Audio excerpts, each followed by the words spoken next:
So this is your CBSE sample question paper, term 2, subject informatics practices, code 065, maximum marks 35, time 2 hours. The question paper is divided into 3 sections, A, B, C. Section A consists of 7 questions. Each question carries 2 marks. Section B consists of 3 questions, 8, 9, 10. Each question carries 3 marks. Section C contains 3 questions, 11, 12, 13. Each question carries 4 marks. Internal choices have been given for question numbers 1, 3, 8 and 12. Now how internal choice? You can see in question number 1, 2 questions are given. So here OR is there. So any one you have to attend.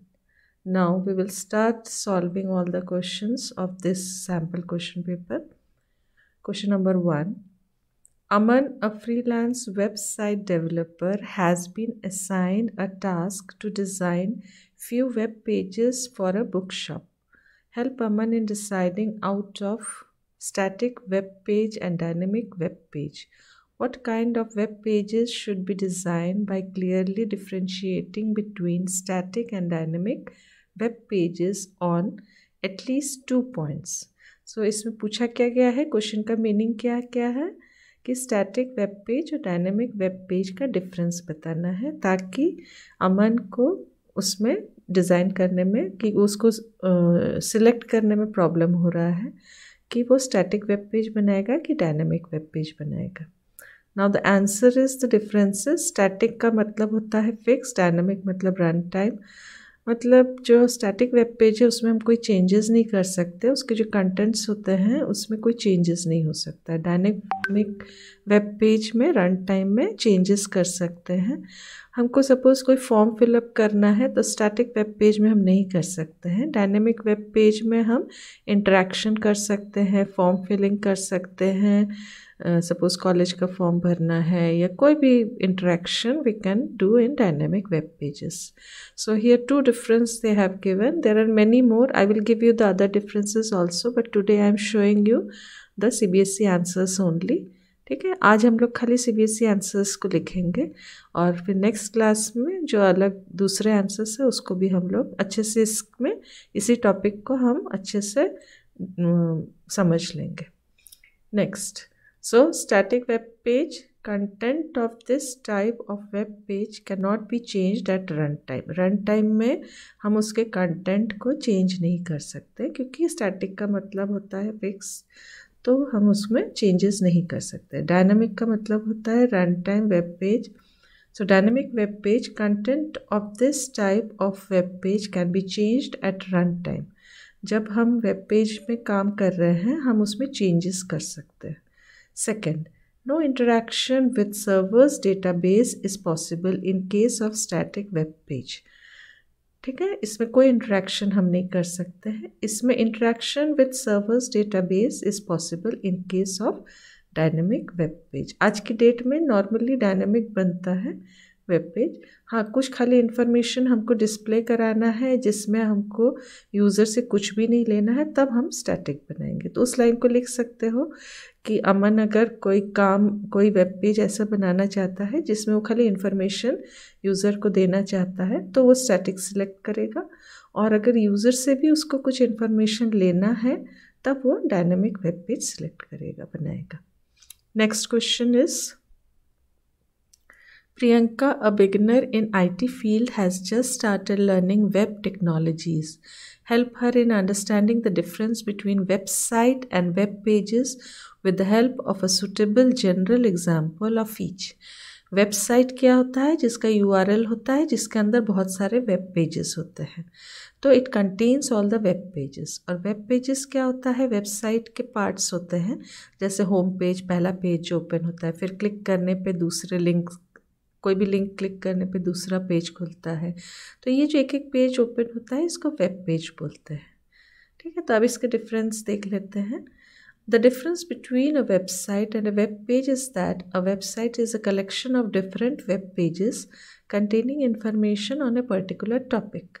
A web page is an individual page of a big website, usually containing more specific information. If we compare a website with a book, then a web page can be compared with a single page of that book. ठीक है, तो web pages क्या होते हैं? Website के जो अलग अलग पेजेस हैं वो वेब पेजेस है, उसमें डिटेल में इंफॉर्मेशन रहता है पर्टिकुलर टॉपिक पे. और वेबसाइट क्या होता है? Collection of all the web pages, जिसमें सपोज कोई भी वेबसाइट है और जब हम वेब पेजेस को खोलते जाते हैं तो देखोगे कि उसका URL भी चेंज होते जाता है. मीन्स शुरू का जो रहेगा वो सेम रहेगा, उसके बाद जो एक एक वेब पेज खुलते जा रहा है तो उसका पेज का डिटेल आते जाएगा उसमें. Next question number 2. I am a small text file created on a user's computer, contains small pieces of data like a username, password, and user's browsing history, as well as preferences. May help to improve users' web browsing experience. Who am I? Normally हम जो भी काम करते हैं उसमें जो cookies होते हैं उनका काम क्या होता है कि हमारा इंटरेस्ट किस में है, उस इंटरेस्ट को दूसरों के साथ अगर शेयर करें. तो suppose today I am searching how to make a cake. Now somebody wants to sell his cake or sell the recipe of the cake. So those links, they will means the software is design in such A way, cookies जो होता है वो just हमारा information के हमारे interest किस में है वो दूसरे को प्रोवाइड करता है. तो वो नॉर्मली एक स्मॉल टेक्स्ट फाइल होता है कुकीज़, और वो हमारे कंप्यूटर में क्रिएट हो जाता है. हमारा जो डेटा है जो हम काम कर रहे हैं उस काम को लेके वो ब्राउजिंग में हेल्प करता है. जब हम लोग ब्राउज मतलब जब हम लोग गूगल सर्च करते हैं या हम कोई भी यूट्यूब या कोई भी गूगल में हम कोई पेज खोल रहे हैं तो ऑटोमेटिक देखोगे कि कल अगर मैंने ये सर्च किया था तो उसी से रिलेटेड पेजेस आ जाते हैं, लिंक्स आ जाते हैं. ठीक है, so that is cookies. Name any 2 popular web browsers. Web browsers already you are using Chrome, Firefox. So whichever web browsers you know, you can write it. Name of any 2 popular web browsers are Mozilla Firefox and Google Chrome, or any other name you can write here. Next, predict the output of the following queries. Now this is of MySQL. Power of 5 to the power 3. So 5 5 the 25, 25 5 the 125. So first one will be 125. Second mod means remainder. So if you divide 5 by 3, 3 1 the 3, 2 is the remainder. So here the first will be 125, second will be 2. Next, briefly explain the purpose of the following SQL function. Power returns the value of a number raised to the power of another number. Example, select power 5,3. Next, mod returns the remainder of a number divided by another number. Select example, select mod 5,3. Next, Navya has just created a website for her company and now need to host it. Briefly discuss the role of a web server in hosting a website. Normally when we make a website, we require a server to host it. Role of web server in hosting a website. A web server is the main centralized computer system that hosts and runs the websites. It has a computer program that distributes web pages as they are requisitioned. The basic role of the web server is to store, process and deliver the web pages to the users as and when required. इसमें client और server, जो server होता है वो information provide करता है, तो web server जो होता है वो सारे वेबसाइट्स को होस्ट करता है, रन करता है, और जिसको जो इन्फॉर्मेशन चाहिए वो अपना जो कलेक्शन है उसी से उठा के वो इन्फॉर्मेशन प्रोवाइड करता है. सपोज़ मेरे कंप्यूटर का जो वेब सर्वर है, मेरे कंप्यूटर में मेरे को अगर कॉलेजेस के इन्फॉर्मेशन चाहिए तो उसके पास जो भी इन्फॉर्मेशन है वो कलेक्ट करके मेरे को मेरे कंप्यूटर सपोज क्लाइंट है तो इस क्लाइंट कंप्यूटर में वो इन्फॉर्मेशन प्रोवाइड करेगा जो मेरा वेब सर्वर है. Next, help Reshma in predicting the output of the following queries. Select round 8.72, 3. Decimal के बाद 3 डिजिट्स रखने हैं, तो इसमें 3 डिजिट्स कौन से आ जाएंगे? 720 8.720 आ जाएगा। नेक्स्ट, सिलेक्ट राउंड 9.8, कुछ भी नहीं दिया हुआ है तो उसका मतलब बाय डिफ़ॉल्ट 0 होता है। 0 के लिए हम राउंड यूज़ हो रहा है, तो डेसिमल के बाद वाला डिजिट देखेंगे, अगर 5 to 9 है तो इसमें 1 प्लस हो जाएगा, तो इसका आंसर 10 हो जाएगा। Next, Aryan, a database administrator, has grouped records of a table with the help of group by clause. He needs to further filter groups of records generated through group by clause. Suggest suitable clause for it and properly explain its usage with the help of an example. हम लोग grouping के बाद condition जो देते हैं, filtering के लिए condition दिया जाता है, वो अगर पूरे टेबल में दिया जाता था तब हम लोग वेयर, लेकिन ग्रुपिंग के बाद हम हैविंग यूज़ करते हैं कंडीशन देने के लिए, तो उससे फिल्टरिंग हो जाएगा। तो इसमें क्या बोला है कि ग्रुप बाय यूज़ हुआ है, उसके बाद हमको कंडीशन देना है, फिल्टर करना है, तो हम यहाँ पे हैविंग यूज़ करेंगे। Having clause is use to further filter those groups of records which will be generated through group by clause. For example, select max marks from student group by classes having classes in 10, 12. खाली 10 और 12 के classes का ही हम maximum marks निकालेंगे। 10 में किसका maximum आया और 12 में किसका maximum आया। Above given query will arrange records in groups according to the classes. Further filtering on these groups will happen through having clause, which will finally display the highest marks from classes 10 and 12. Next, Mr. Soma, HR manager in a multinational company, StarX World, has created the following table to store the records of the employees. ये table दिया हुआ है। He has written following queries, predict the output. Max year date of birth from M table का सारा date of birth का year में convert हो जाएगा, खाली ईयर लेगा वो और उसका फिर मैक्सिमम डिस्प्ले करेगा। तो इसमें सारे ईयर्स में से मैक्सिमम 2001 है, तो इसका आउटपुट 2001 आ जाएगा। फर्स्ट का आउटपुट 2001 आ जाएगा।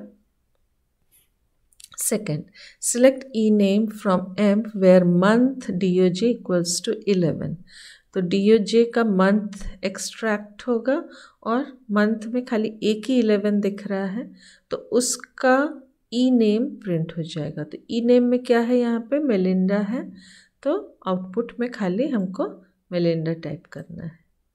ठीक है, इस टाइप के क्वेश्चंस हैं। ठीक है, now next is based on the table given above, help mister Sam writing queries for the following task.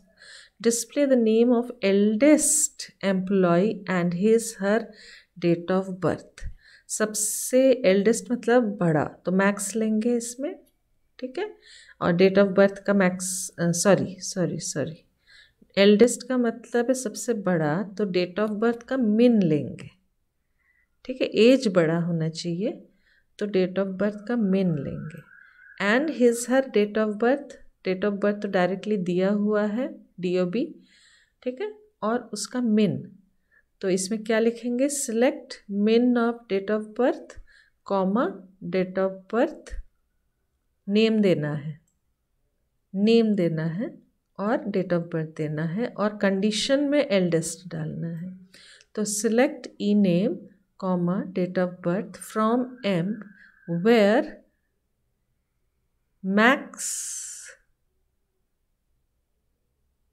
Where में क्या कंडीशन डालोगे, इसका मैक्स होना चाहिए, देख लेते हैं, सॉरी मिन होना चाहिए। अच्छा, तो ईयर जहाँ पे हम दिखा रहे हैं वहीं पे हम मिन ऑफ ईयर DOB डाल देंगे, तो उसी का एम्प्लॉय नेम आ जाएगा।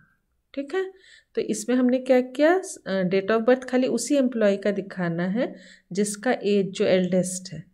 तो इसके लिए हमने यहाँ पे सबसे पहले क्या किया, ईयर निकाला और उसका मिन निकाला, तो ये एल्डेस्ट हो गया, इसका एज सबसे ज़्यादा होगा, जिसका डेट ऑफ बर्थ सबसे कम है।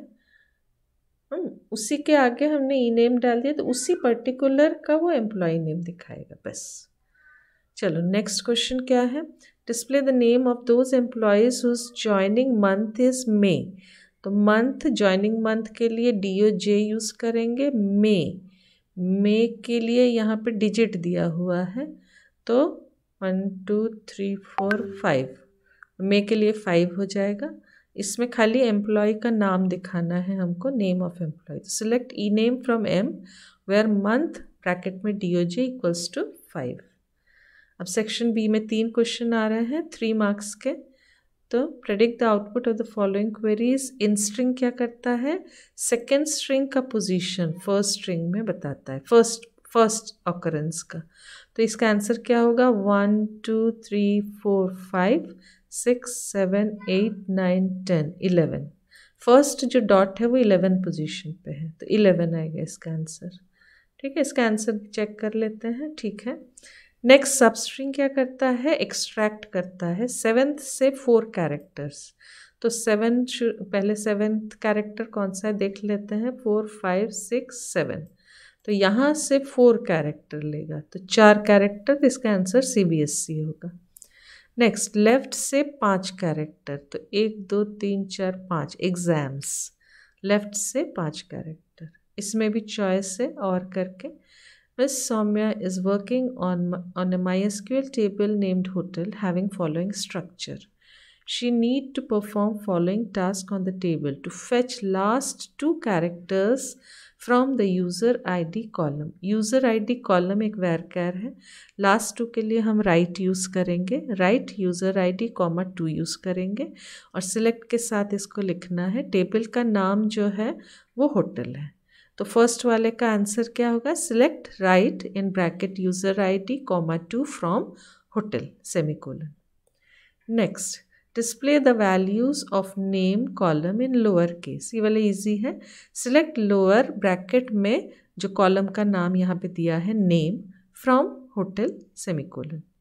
Next to display 3 characters from third place from the column city. City के थर्ड प्लेस से शुरू करके 3 कैरेक्टर्स। तो सिलेक्ट, अब इसमें हम मिड भी यूज़ कर सकते हैं, SUB STR भी यूज़ कर सकते हैं, SUB स्ट्रिंग में सब स्ट्रिंग भी यूज़ कर सकते हैं। उसके आगे आर्ग्यूमेंट्स में क्या क्या लिखेंगे, सिटी 3 ठीक है। ये जो होता है इसमें ये होता है कहाँ से स्टार्ट होगा, और थर्ड जो आर्ग्यूमेंट होता है वो होता है कितने कैरेक्टर्स। तो इसमें 3 कैरेक्टर्स दिए हैं, दोनों 3 हैं इसलिए 3 हो गया। Now next question is, Reena is working with functions of MySQL, explain her following. What is the purpose of now. Now returns the current date and time. Now जो होता है वो एक फंक्शन है, डेट फंक्शन है, it is a date function and it returns the current date and time. Now में दोनों होता है। How many parameters does it accept. इसमें हमेशा नाउ में हम लोग कोई भी पैरामीटर नहीं देते हैं, पैरेंथेसिस खाली रहता है, तो इसमें नन होगा। Now by default he return करता है करंट डेट एंड टाइम, कभी भी उसमें हम कोई पैरामीटर नहीं देते हैं।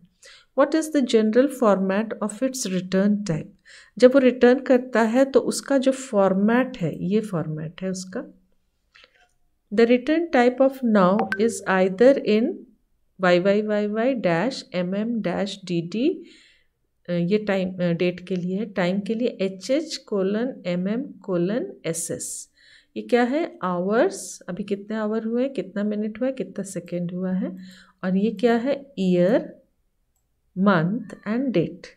ठीक है, इसका एक दूसरा फॉर्मेट भी है, और डैश के बिना और कोलन के बिना उसी चीज़ को लिखना है।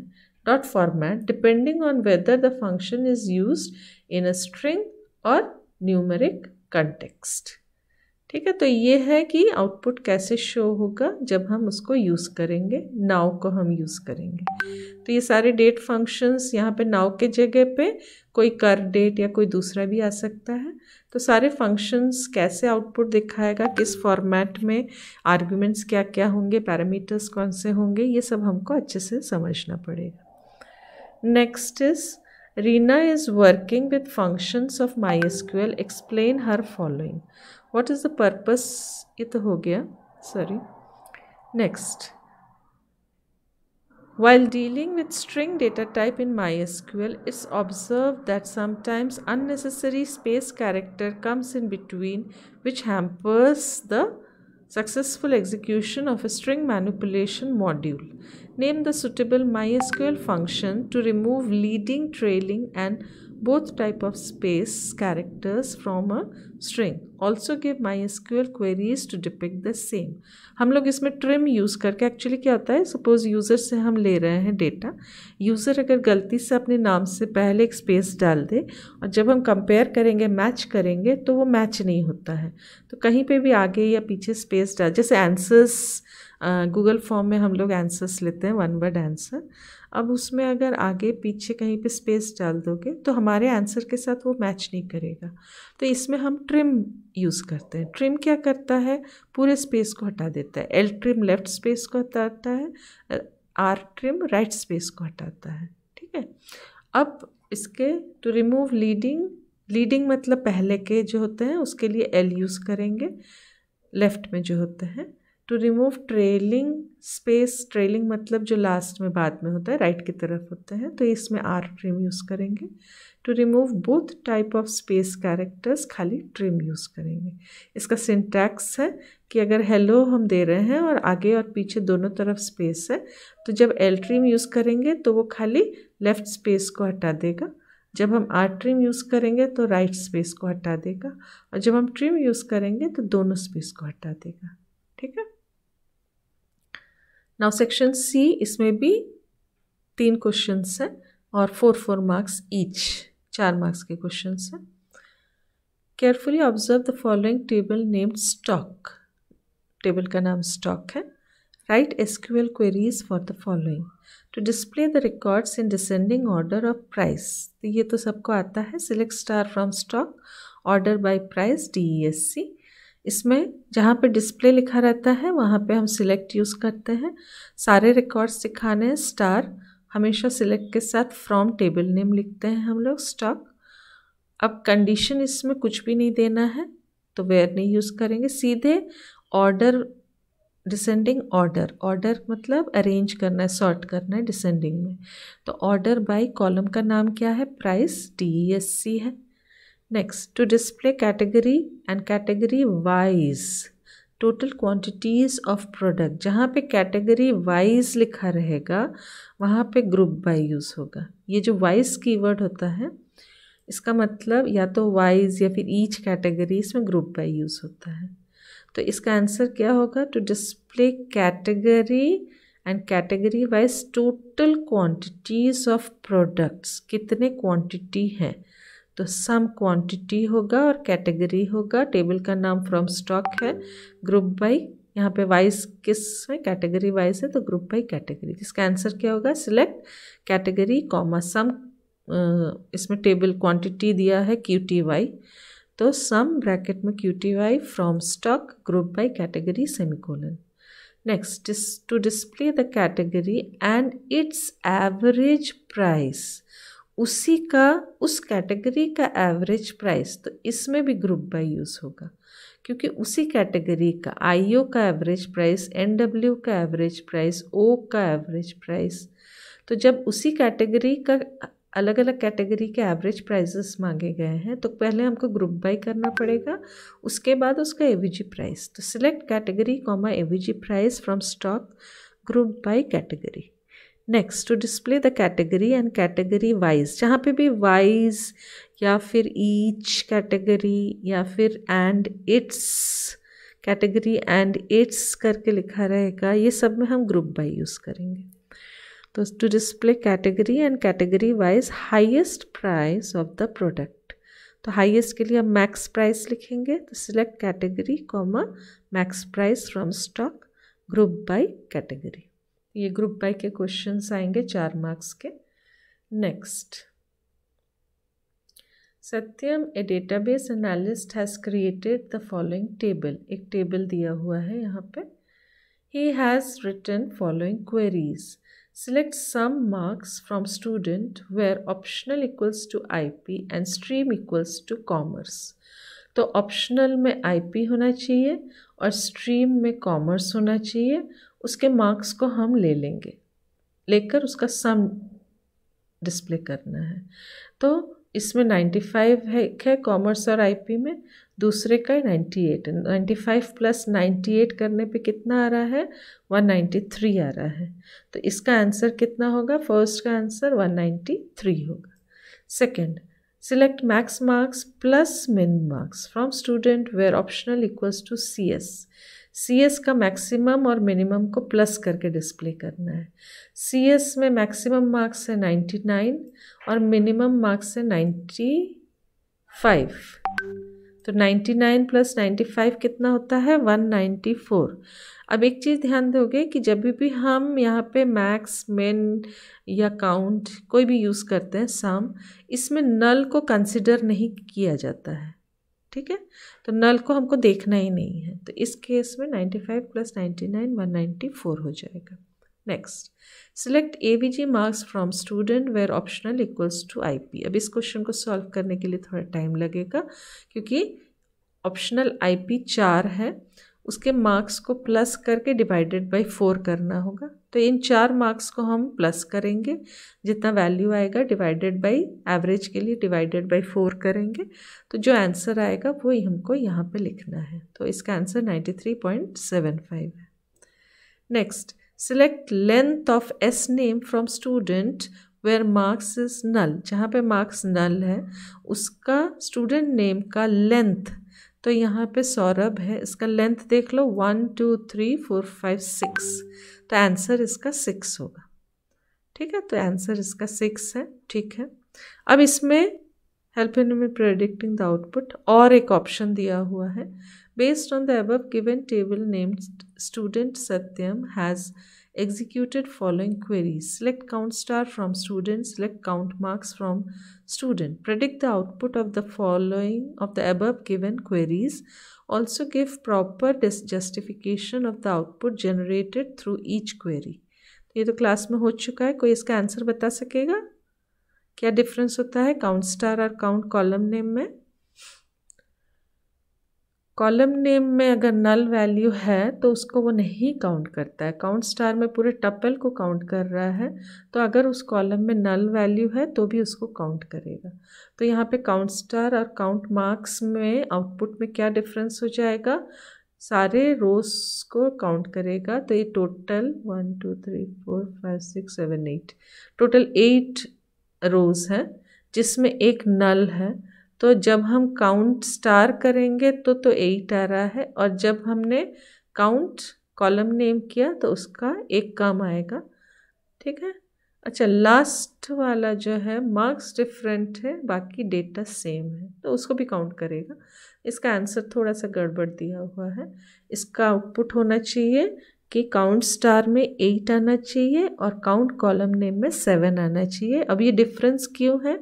क्योंकि काउंट स्टार में अगर कोई कॉलम में नल वैल्यू है तो कोई प्रॉब्लम नहीं होता है, लेकिन काउंट कॉलम नेम मार्क्स में, काउंट मार्क्स में इसको काउंट नहीं करेगा, नल को काउंट नहीं करेगा, ठीक है? तो इसको हमको लिखना है वहाँ पे कि it will not count the null value, only it will count the not null values of that specified column. Last question of your question paper. Atulya Creation, a startup fashion house, has set up its main center at Kanpur, Uttar Pradesh for its dress designing, production and dress supplying activities. It has 4 blocks of building. Distance between the various blocks is given here. Number of computers in each block are given here. अब इसमें सबसे पहला चीज़ हम क्या देखते थे कि किस ब्लॉक में सबसे ज़्यादा कंप्यूटर है, हम उसको मार्क कर लेते थे। क्यों?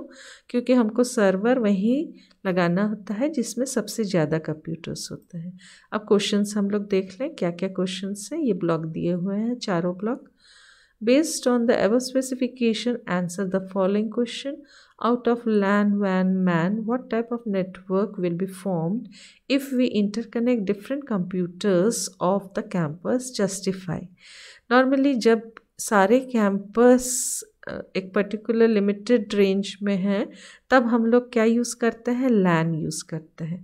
यहाँ पे सारे मीटर्स में है, ठीक है?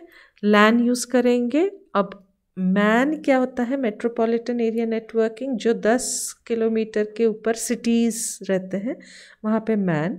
और वैन जो होता है वो बहुत ज़्यादा डिफरेंस होता है जब किलोमीटर्स में, तब हम लोग वैन यूज़ करते हैं।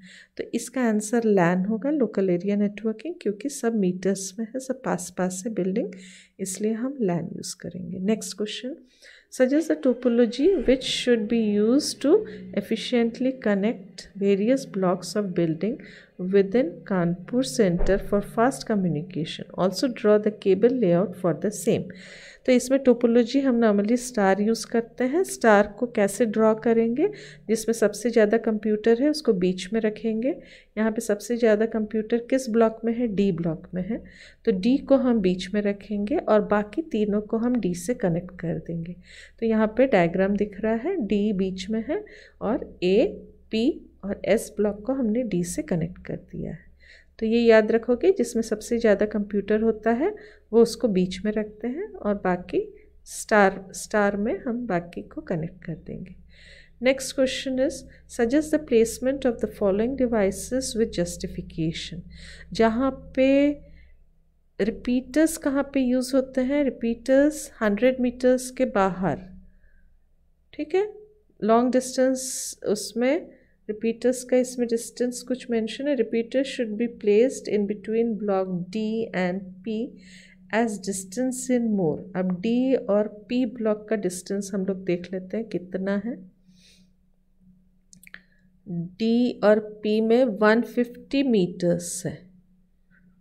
अच्छा, ठीक है। हमने एक्चुअली में जो बुक में लिखा है 100 मीटर लिखा है, तो कायदे से ए और एस के बीच में भी होना चाहिए, लेकिन जब हम कनेक्ट कर रहे हैं स्टार में तो हम खाली डी से ए को, डी से पी को और डी से एस को कनेक्ट कर रहे हैं।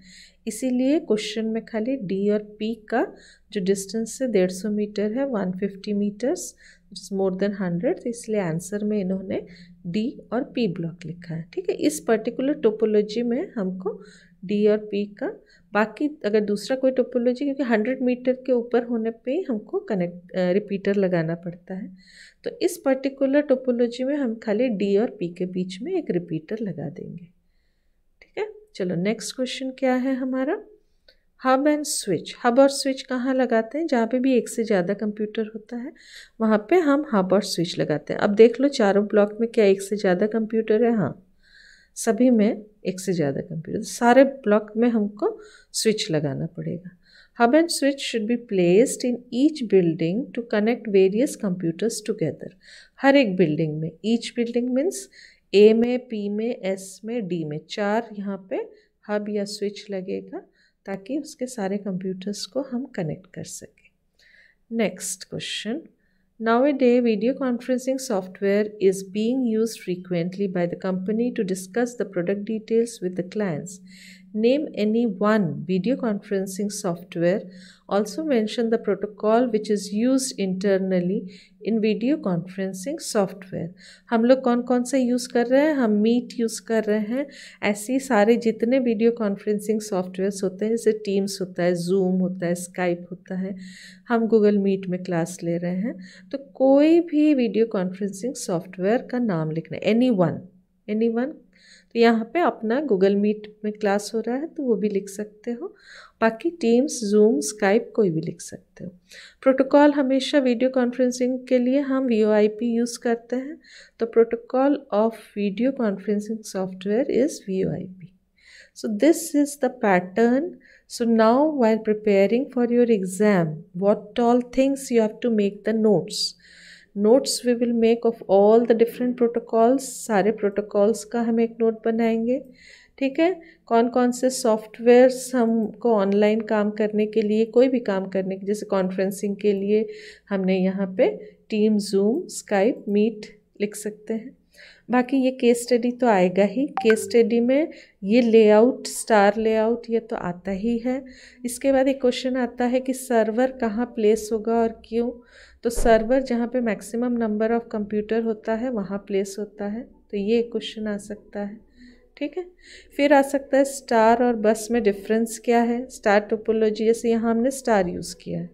या फिर आ सकता है लैन, वैन, मैन, पैन में डिफरेंस क्या है, तो उसको हम करेंगे।